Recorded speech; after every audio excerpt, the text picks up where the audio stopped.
Gloire à Dieu. Vous allez bien? Vous avez dormi une heure en plus? Normalement, ça doit aller. Ah, vous n'avez pas dormi? Bon. Ils ont déjà fait une nuit de prière. C'est bon, c'est bien. Ils se préparent, vous, vendredi. Gloire à Dieu. Voilà, merci. Merci au Seigneur. Merci à toi, Saint-Esprit, d'être au milieu de nous. Alléluia. Merci à toute l'équipe aussi de louanges qui nous ont conduits dans la présence de Dieu ce matin. Eh bien, on y va, hein, on y va ensemble. On va prendre un passage dans le livre de Josué. J'aime énormément le livre de Josué parce que c'est un livre où on nous parle de victoire, de bataille, mais des batailles victorieuses. Alléluia. Alors ce matin, on va prendre un passage dans le livre de Josué, dans le chapitre 3, et nous allons lire des versets que nous connaissons pour la plupart bien. Voilà ce que dit la parole. Josué dit au peuple, sanctifiez-vous. Sanctifiez-vous, car demain l'Éternel fera des prodiges au milieu de vous. Sanctifiez-vous, soyez des hommes et des femmes qui marchez et désirez marcher dans la sainteté. Soyez des hommes et des femmes saints. Et ce qu'il en découlera, c'est que demain, alors demain, ce sera peut-être demain physiquement, mais ce n'est pas ça qui compte. L'essentiel, c'est la promesse. Dieu fera des miracles, des prodiges au milieu de vous. Alléluia. Verset 6, et Josué dit au sacrificateur, portez l'arche de l'alliance et passez devant. Et passez devant. Et passez devant. Et passez devant le peuple. L'arche qui est un symbole de la présence de Dieu devant. Premier, toujours premier. Alléluia. Alléluia. Ils portèrent l'arche de l'alliance et ils marchèrent devant le peuple. Alléluia. Les amis, vous savez, quand je prêche, j'aime beaucoup poser des questions. Et ces questions-là sont là aussi pour nous interpeller, nous poser des questions. J'aimerais vous poser une question à chacun. Est-ce que vous êtes prêts à entrer? Est-ce que vous êtes disposés à entrer en terre promise? Est-ce que vous êtes disposés à entrer dans un renouveau spirituel? Est-ce que vous êtes prêts? Est-ce que vous êtes disposés? Est-ce que votre cœur est disposé à entrer dans quelque chose de nouveau? Ça me paraît... Mais pour cela, est-ce qu'on est prêt aussi à faire le pas? Est-ce que nous sommes prêts aussi à faire le pas de laisser le Seigneur nous bénir abondamment? Parce que parfois, vous savez, le fait de laisser Dieu nous bénir, pour beaucoup d'enfants de Dieu, ça fait peur. Parce que quelque part, c'est comme si Dieu prend le contrôle, donc je n'ai plus le contrôle de rien. Mais ce n'est pas vrai. Ce n'est pas vrai. Est-ce que nous sommes prêts à faire le pas pour laisser Dieu nous bénir abondamment? Est-ce que nous sommes prêts aussi également, et c'est là peut-être le plus dur, à pouvoir aussi nous séparer de tout ce qui est dans notre vie, peut retenir sur cette rive, sur l'autre rive, la rive de l'ancienne vie? Est-ce qu'il y a des choses qui nous retiennent pour entrer justement dans le renouveau spirituel? Est-ce qu'il y a quelque chose qui nous empêche d'y entrer? Parce que ça signifie quoi? Mais ça signifie que enlever dans notre vie ce qui pourrait empêcher le Saint-Esprit d'accomplir des choses en nous.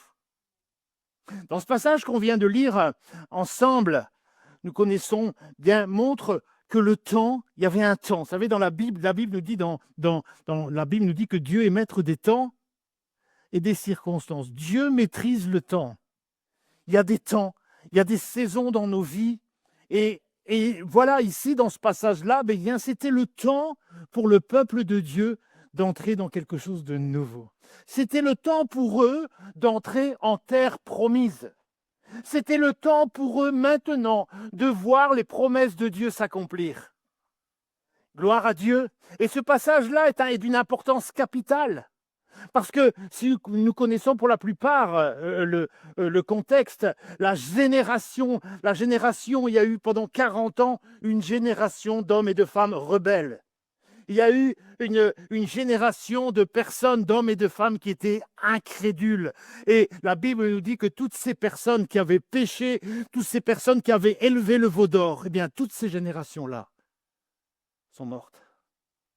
C'était terminé. Mais ces gens-là ont eu des enfants Comme vous et moi, nous avons des enfants et des petits-enfants. Ça veut dire que maintenant, c'était une nouvelle génération qui se levait. Et cette génération-là, elle était là. Et là, cette nouvelle génération, eh bien, elle va se retrouver là, aux frontières de la terre promise. Mais entre le lieu où ils étaient et la terre promise, il y avait quoi au milieu? Il y avait le Jourdain. Vous connaissez la symbolique du Jourdain? C'est une image du baptême. Le Jourdain était cette frontière entre l'ancienne vie et la nouvelle vie.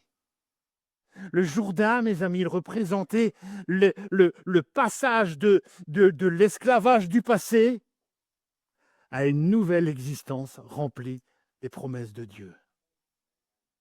Ce Jourdain-là, ce qui est séparé du jour de la terre promise, ce Jourdain, eh bien, marquait donc la frontière d'un temps nouveau. C'était vraiment la frontière, et derrière, et au-delà du Jourdain, de l'autre rive, c'était le début d'un temps nouveau. Gloire à Dieu, 4 amens. Ben c'est bien, c'est un bon début. La Bible nous dit dans Zacharie, Dieu bénit les petits commencements. Non, mais c'est vrai. Voilà que ces gens-là se retrouvent là. L'autre côté, c'était de nouvelles choses, l'abondance. Il y avait la terre promise, il y avait le pays où coule le lait et le miel. Il y avait ces grâces pendant 40 ans. Des gens ont tourné en rond à cause de leur désobéissance, à cause de leur rébellion, de leur incrédulité. Mais maintenant, voilà que cette nouvelle génération se retrouve là, à quelques mètres du Jourdain. Et l'autre côté, c'était un temps nouveau. Alléluia. Les amis, on va prendre un autre passage dans Jérémie 29, 11. Vous connaissez Jérémie 29, 11. Car je connais les projets que j'ai formés pour vous, Église. Je connais les projets que j'ai formés pour vous, pour chacun de nous, et les projets que Dieu a pour nous.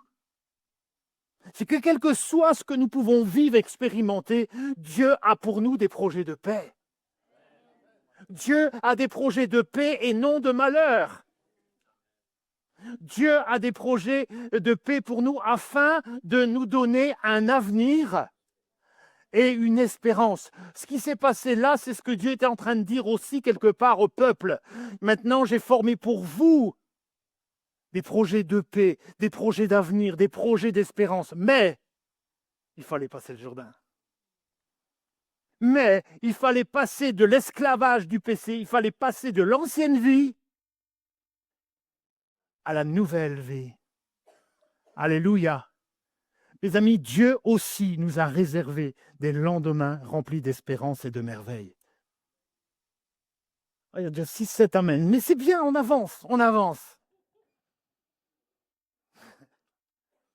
Dieu a pour nous aussi des lendemains qui sont remplis de merveilles et de prodiges. Est-ce que vous le croyez, ça? Est-ce que vous croyez vraiment? Parce que c'est important.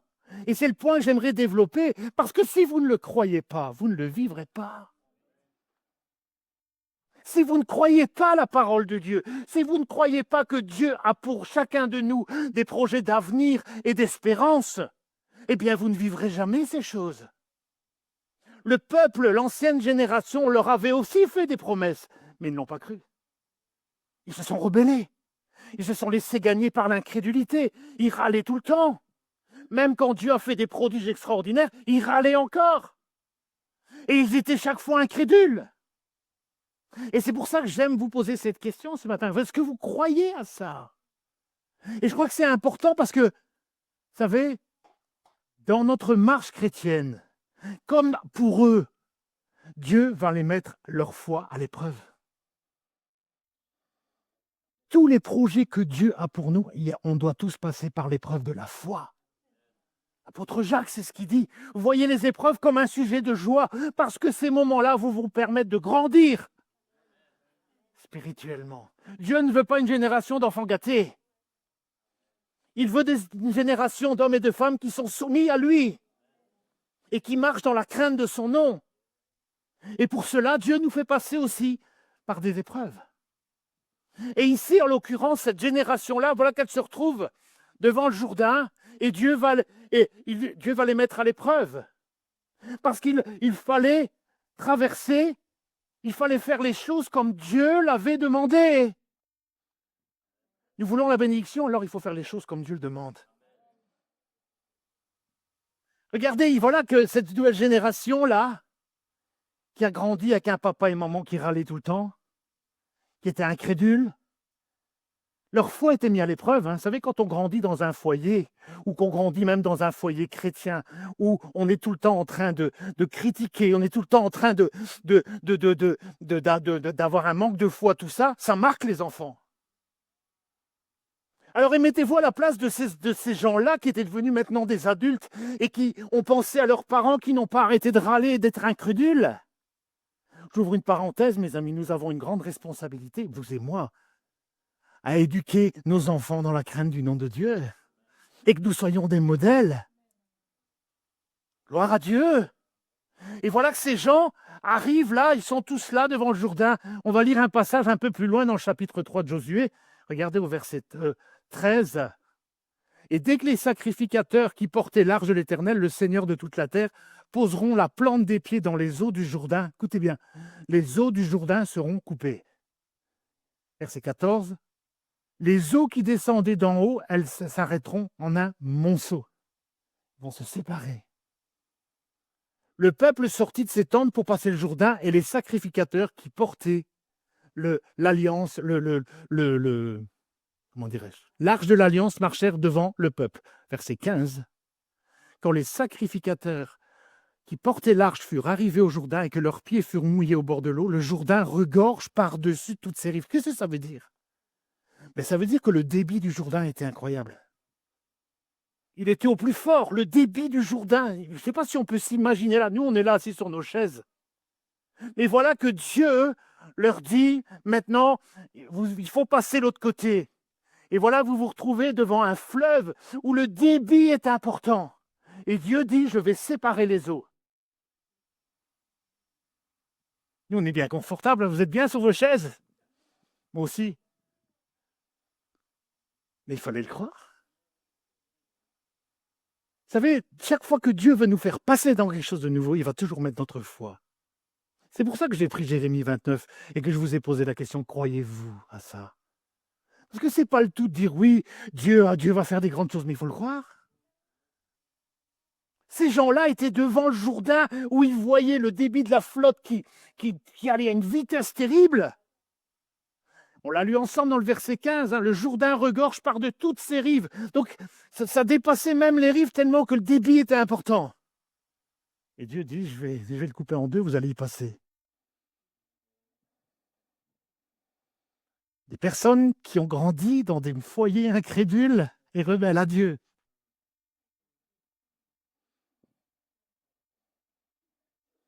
Non, mais c'est vrai. Nous, on lit ça. Comme je le dis, et je le répète encore, il y aura toujours des obstacles à franchir avant d'entrer dans la concrétisation des promesses de Dieu. Toujours. Dieu aujourd'hui, pour notre assemblée, nous met aussi à l'épreuve de la foi pour voir si tout ça, nous le croyons. Et il nous fait passer par des épreuves. Il nous fait passer aussi par toutes sortes d'épreuves, parce qu'il met notre foi à l'épreuve pour voir si nous croyons aux promesses de Dieu. D'ailleurs, je crois que dans les milieux salutistes, on dit les promesses de Dieu sont vraies, mais il faut y croire. C'est William Bose qui disait ça. Les promesses de Dieu sont vraies, mais il faut y croire. Vous ne verrez jamais la réalisation du plan de Dieu si vous ne le croyez pas. Si tu crois, tu verras la gloire de Dieu. Jean 11, 40. Amen. Et cet obstacle va faire appel à votre foi, cet obstacle va faire appel à notre obéissance, cet obstacle va faire appel à notre confiance en Dieu. Chacun de nous, vous savez, je vais vous dire quelque chose, chacun de nous a le choix de sa destinée. Chacun de nous, personnellement. Soit tu restes sur la rive, où tu choisis de continuer à vivre comme tu as toujours vécu, Tu as toujours vécu une vie un peu comme le peuple d'Israël pendant ces 40 années. Tu continues à vivre en disant, ben oui, mais moi, c'est comme ça, je m'attends pas à plus, je suis béni, Dieu me bénit, Dieu ci, Dieu là. Je suis content quand Dieu fait un petit truc. Je vais continuer à vivre comme ça spirituellement. Je veux pas, sans trop m'attendre, je ne veux pas trop de réels changements. Soit tu choisis cette option-là, soit tu choisis de croire que de l'autre côté de la rive, il y a des lendemains remplis de merveilles, de prodiges et de miracles. Faut le croire. Faut le croire. Dieu est en train de faire ça avec son peuple là. Comme Dieu est en train de nous mettre à l'épreuve aussi aujourd'hui plus que jamais. Moi je suis occupé maintenant, on est occupé de chercher un autre bâtiment parce que je crois que Dieu va faire des merveilles et des miracles. Moi je le crois. Parce que je le crois de tout mon cœur. Et ma foi est mise à l'épreuve parce qu'il y a ci, parce qu'il y a là, parce qu'il se passe ci, parce qu'il se passe là, à gauche et à droite. Vous savez, si je regarde toujours comme ça, je serai toujours déçu. Quand je fais ça, je suis béni. Mais c'est vrai. Alléluia. Mes amis, ça c'était la première étape du peuple. On va plus loin. On va plus loin. Parce que la Bible nous dit sans la foi, c'est pas possible. C'est pas possible. Tout le monde du chrétien connaît ce verset par cœur. Pourquoi ils n'en prennent pas la dimension spirituelle? Sans la foi,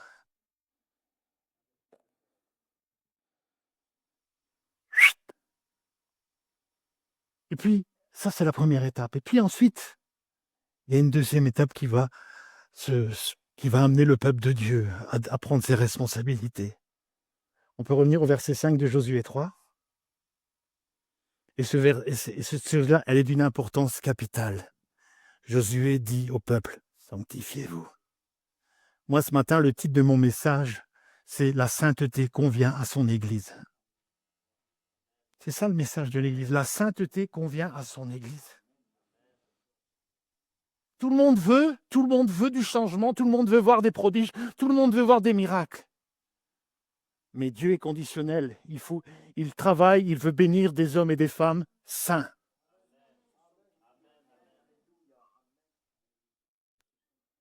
Alléluia.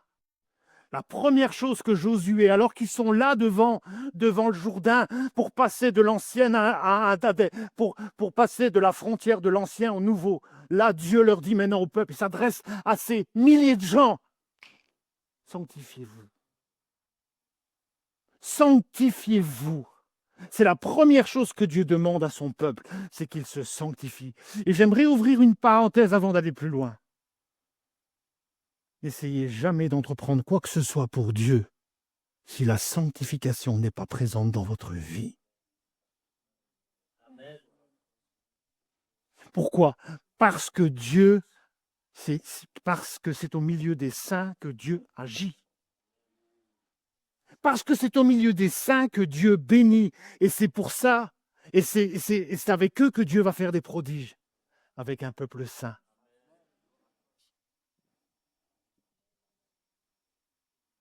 Vous êtes vous dites amen là-bas parce que ça va?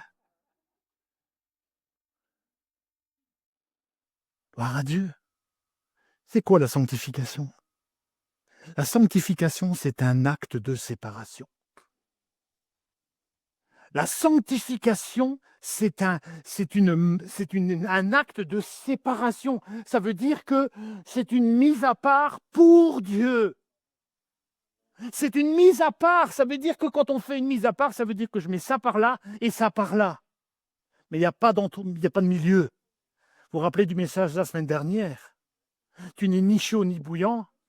Je préfère même que tu sois vraiment chaud ou bien froid, mais que tu reviennes bouillant. Mais moi, ce que je supporte pas, c'est les tiédeurs. Les tièdes. La sanctification, bien aimé, c'est un acte de séparation. D'ailleurs, le mot sanctifier en hébreu, ça signifie couper, séparer. Séparer de quoi? De ce qui est impur et de ce qui est pur. Dieu est en train de dire à son peuple, comme il dit aujourd'hui à son Église, vous voulez vivre des prodiges, vous voulez vivre? D'abord marchez par la foi et après sanctifiez-vous. Sanctifiez-vous, soyez des hommes et des femmes saints. Ce n'est pas des sujets populaires dans l'Église aujourd'hui. Aujourd'hui, ce qu'on veut, c'est la bénédiction, mais sans en payer le prix. Rappelez-vous, David, il devait aussi amener un sacrifice et quelqu'un va lui proposer de tout lui donner. Il va dire non, non, non, non, non, non. Je n'offrirai rien à Dieu. Je ne veux pas offrir quelque chose qui ne me coûte rien. En tant qu'enfants de Dieu, nous devons comprendre et réaliser l'importance suprême de la sanctification dans notre vie. Amen. Comme je viens de le préciser, mes amis, la sanctification, c'est une mise à part pour Dieu. Et quand on fait une mise à part pour Dieu, ça veut dire que je m'engage à obéir à toute la parole de Dieu. À toute la parole de Dieu. Je le dis souvent, la parole de Dieu, ce n'est pas un menu de restaurant. Je ne prends pas ce que j'ai envie et je rejette ce que je n'ai pas envie. On n'est pas au resto ici. Ni dans un fast-food. Les amis, la sanctification, elle est d'abord la volonté de Dieu. Elle est avant tout la volonté de Dieu. Vous vous rappelez quand vous êtes descendu dans les eaux du baptême, Seigneur, je vais tout mettre ma vie pour te plaire. Vous vous rappelez que vous avez vu ça? Enfin, je dis là parce que si le baptistère est là, je sais pas. Je ne regarde pas le sol comme ça, mais tous ceux et celles qui ont été baptisés ici, Seigneur, je m'engage à que ma vie te plaise. C'est ça la sanctification, c'est s'engager à plaire à Dieu. Alléluia. La sanctification, c'est la volonté de Dieu. Vous vous rappelez, vous avez dit, Seigneur, je m'engage à faire ta volonté. Vous vous rappelez, vous avoir dit ça? Mais la sanctification, c'est la volonté de Dieu. La sanctification, cette mise à part avec le monde, ses convoitises et tous ces trucs, et de s'engager avec Dieu. Alléluia. Elle est d'abord la volonté de Dieu pour toute personne née de nouveau. Vous entendez bien? La volonté de Dieu. Souvent, même quand on parle de volonté de Dieu, dans nos églises, on a aussi parfois tendance à prendre ça un peu avec la légèreté. Mais la volonté de Dieu quand même. C'est pas ceux qui diront Seigneur, Seigneur. Mais ce sont ceux, Matthieu 7, 22. C'est pas ceux et celles. Non, ce sont ceux qui auront fait la volonté de Dieu. Amen. Vous savez, la sanctification, c'est pas une option. Hein. C'est pas une option. Je dis pas, tiens, je me sanctifierai bien. Pendant une semaine. Hein? Ben non. L'apôtre Paul, lorsqu'il s'adresse à l'église de Thessalonique, qui était une église qui avançait, qui marchait avec Dieu, il va dire dans ce que Dieu veut. Est-ce qu'il dit ce que Dieu aimerait chez vous? Vous savez, quand la Bible dit Dieu veut, c'est pas optionnel. Hein. Ce que Dieu veut, c'est un ordre divin. Ce que Dieu veut, c'est votre sanctification. C'est que vous vous absteniez de tout ce que le monde vous propose. Toutes les influences, les convoitises, tous les trucs, les machins. Ce que Dieu veut, c'est... Oh, entendez-moi bien là ce matin. Ce que Dieu veut, Dieu lance un appel à son Église aujourd'hui. Ce que Dieu veut, c'est comme cette séparation dans le Jourdain. Il faut qu'il y ait une séparation. Ce que Dieu veut, c'est votre sanctification, que vous soyez des hommes et des femmes saints. Ça veut dire que chaque enfant de Dieu doit refléter l'image de la sainteté de Dieu. Et l'apôtre Pierre reprend exactement cette même parole. Dans 1 Pierre, chapitre 1, on connaît ces versets. Mais est-ce que nous en prenons conscience? 1 Pierre, chapitre 1, versets 15 et 16. Mais puisque celui qui vous a appelé est saint, vous aussi. Soyez gentils, soyez saints. Il dit ça. Soyez saints. On voit encore là, dans la formulation de la phrase, on voit vraiment que c'est un ordre divin. Puisque celui qui vous a appelé, vous aussi, soyez saints, point, à la ligne. Comment? Dans quoi? Dans votre conduite, dans votre manière d'aborder la vie. Et ça dépend de chacun. Tu veux entrer, tu veux passer la frontière pour vivre des temps nouveaux, mais il faut faire ça. Amen. Comme, vous voyez, saint n'est pas une option, je le rappelle. Il est saint, nous devons être aussi saints. Alléluia. Parce qu'on va le voir après, Dieu ne peut pas cohabiter, il n'y a pas de compromis avec Dieu. On va le voir après, quand on s'approche de Dieu, on doit laver ses mains, on doit laver son cœur, on doit purifier son cœur. Dieu, ce n'est pas un pote. Nous sommes des amis de Dieu, mais des amis responsables. Dieu, ce n'est pas mon pote. Ouais, Seigneur, aujourd'hui, j'ai besoin de ça. Hein. Oh, Seigneur, oh. On rigole, mais combien d'enfants de Dieu marchent comme ça? Seigneur, eh oh! J'exige que tu me donnes ça. Ouais, mais ça marche comme ça, souvent. Les amis, la question de savoir ce matin, elle est là. Est-ce que ma vie reflète l'image de Christ? Est-ce que ma vie reflète l'image de Christ? Ça va, vous m'aimez encore? Ouais, alors. Mais bon, c'est jamais, hein? Vous savez, marcher dans la sanctification a pour objectif que Christ soit reflété en nous. Pensez pas que c'est important quand même. Le but de la sanctification, c'est que nous soyons des hommes et femmes saints, à l'image de Christ qui était saint dans toute sa conduite. C'est-à-dire que nous, en marchant, en décidant de marcher dans la sainteté, en fait, nous sommes en train de refléter Christ. Amen. Afin que nous puissions être des témoins. Tantôt, je disais que je prie et je crois que Dieu va ouvrir des portes incroyables. Mais il va. Mais comment on attire les ténèbres? Ben, il faut la lumière. Ah oui, c'est pas évident, c'est vrai, tu as raison. Hein. C'est venu du cœur là. Ah.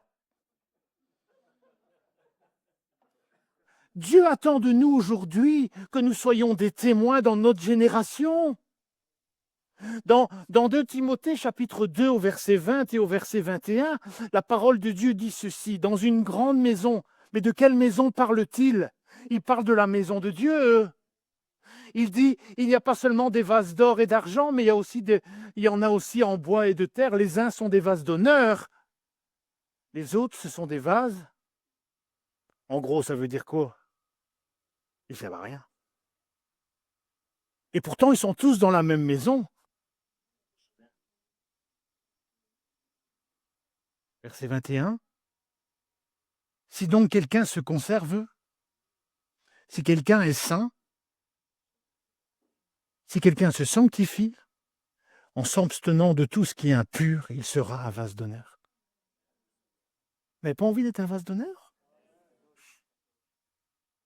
J'aime bien, il rajoute, il sera un vase d'honneur, utile à son maître. C'est uniquement les hommes et les femmes sanctifiés que Dieu peut utiliser. Dieu ne peut pas cohabiter avec le péché. Je vais encore le dire, Dieu ne peut pas cohabiter avec le péché. La Bible nous dit dans Deutéronome 28, relisez Deutéronome 28. C'est pour l'Église aujourd'hui. Ceux qui marchent dans l'obéissance, Dieu les bénit. Mais ceux qui marchent dans la désobéissance, ils sont maudits. Il dira même, le ciel au-dessus de ta tête sera des rats. Ça va? Vous savez, Dieu voudrait se servir de tout le monde et Dieu désire au fond de lui de se servir de tout le monde. Mais cette personne que Dieu veut utiliser, elle doit mener une vie de pureté. C'est exactement ce que Dieu dit au peuple. Exactement ce que Josué dit. Alors, bien-aimés, le Seigneur cherche aujourd'hui dans ces temps difficiles, dans ces temps sombres, dans ces temps de ténèbres. Il cherche aujourd'hui des hommes et des femmes qui ont accepté de renoncer aux convoitises de ce monde et dans le but de chercher une vie qui plaît à Dieu. Oh. Vous savez, en réalité, c'est ce que ce verset nous dit. C'est pas parce que nous sommes dans la maison de Dieu que nous sommes tous des vases d'honneur. Hein. C'est ce qu'il dit. Hein. Dans une grande maison, il y a toutes sortes de vases. C'est triste à dire, mais dans l'Église, il y aura toujours des vases vides. C'est triste à dire, mais c'est... De grâce, continue à m'aimer, mais c'est ce que la Bible dit. Dans une Église, il y aura toujours des gens qui ont un cœur partagé, qui ont toujours un cœur pour Dieu et pour le monde, et Dieu ne peut pas les utiliser. Dieu ne peut... Ils sont... Pourquoi? Parce qu'ils sont toujours du côté de la rive, où ils sont toujours en train de ressasser le passé. Vous savez, des chrétiens rétroviseurs, il y en a beaucoup dans nos églises aujourd'hui.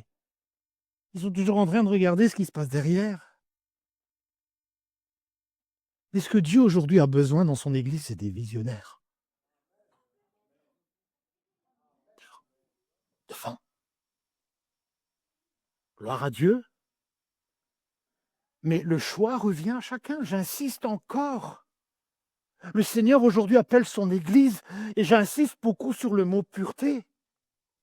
Vous qui aimez le livre de la Révélation, vous qui aimez le livre de l'Apocalypse, vous l'aimez, hein? Moi, je l'aime énormément. Je vous l'ai dit la semaine passée, le pasteur Jean-Marie Rivet me l'a fait redécouvrir d'une manière incroyable. Regardez ce qu'il dit dans le livre de l'Apocalypse. Et il s'adresse à vous, Église, à nous, ici ce matin. Regardez ce qu'il dit. Apocalypse. Vous l'avez pas mis? C'est un oubli. Allez, on va le prendre. Tu sais le mettre pendant que je le dis? Apocalypse 22, versets 14 et 15. On va voir que c'est qui le plus rapide. Apocalypse, chapitre 22 et 14 et 15.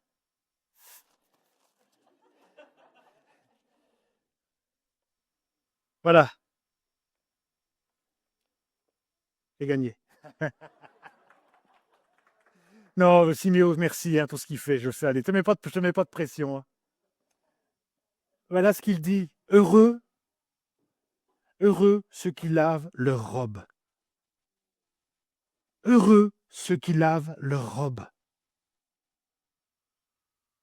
afin d'être droits à l'arbre de vie.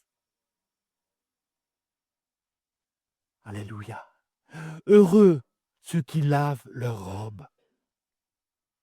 Alléluia. Moi, ça me fait tellement de bien. Et d'entrer par les portes dans la ville. Dehors, les chiens, pardonnez-moi, les magiciens, les débauchés, les meurtriers, les idolâtres. Vous savez ce que c'est qu'un idolâtre?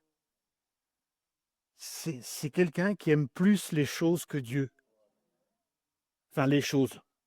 Tout ce qui prend le plus de temps que Dieu dans ta vie, c'est une idole. Dehors, les chiens, les enchanteurs, merci Siméo, les impudiques, les meurtriers, les idolâtres, et quiconque aime et pratique le mensonge. Dieu dit, dehors. Dehors. Mais il nous invite ce matin, nous, Église, à laver notre robe. Amen. Ceux et celles qui lavent leur robe, ce sont ceux et celles qui ne s'appuient pas. Écoutez bien. Vous êtes prêts? Ceux et celles qui lavent leur robe, ce ne sont pas ceux et celles qui s'appuient sur une nouvelle naissance il y a 5, 10, 15, 20, 30, 40 ans, mais qui s'appliquent avec crainte à se sanctifier et à se laisser transformer jour après jour. Moi, je dois laver ma robe tout le temps. Je ne sais pas vous. Moi, je dois laver ma robe tout le temps.